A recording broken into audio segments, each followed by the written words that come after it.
নমস্কার বন্ধুরা, আজকে বৃষ্টির দিনে গরম ভাতের সাথে একটুখানি টক ঝাল মিষ্টি স্বাদের রেসিপি দই কাতলা বানিয়ে ফেললাম।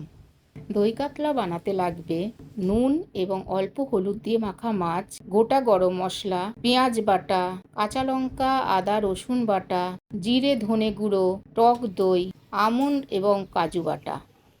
প্রথমে কড়াইয়ে বেশ খানিকটা তেল দিলাম। এবার একে একে মাছগুলো ভাজতে হবে।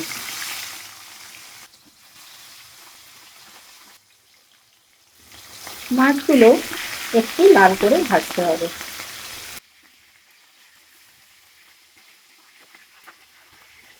সমস্ত মাছগুলো আমার ভাজা হয়ে গেছে। এবার ফোড়নে দিলাম তেজপাতা, গোটা গরম মশলা, শুকনো লঙ্কা। এবার দিলাম পরিমাণ মতো নুন। এই নুনটা আমি একেবারেই দেব, পরে আর ব্যবহার করব না। এবার দিলাম পেঁয়াজ বাটা।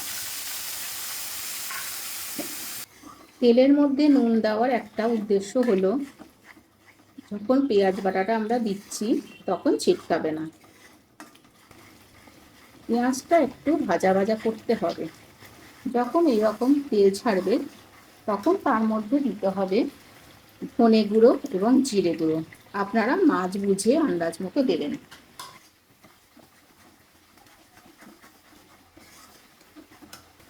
এবার দিলাম কাঁচা লঙ্কা, আদা আর রসুন বাটা।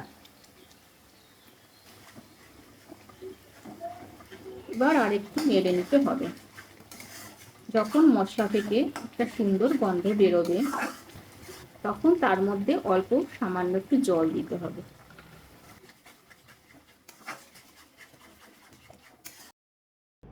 আগে থেকে বেটে রাখা কাজু এবং আমন্ডটা দিয়ে দিলাম। আবার একটু মিক্সি ধোয়া জলটা দিয়ে দিলাম। আবার আরেকটু কষিয়ে নিতে হবে।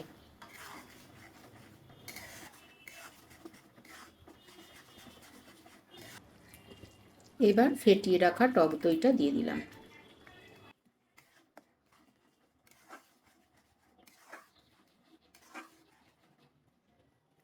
এবার আপনাদের স্বাদ অনুযায়ী একটু চিনি দেবেন।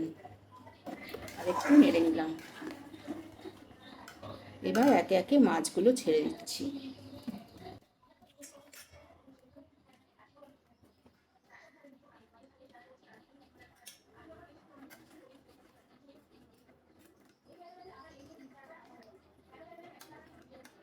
ব্যাস হয়ে গেল সকলের পরিচিত একটি রান্না, দই কাতলা।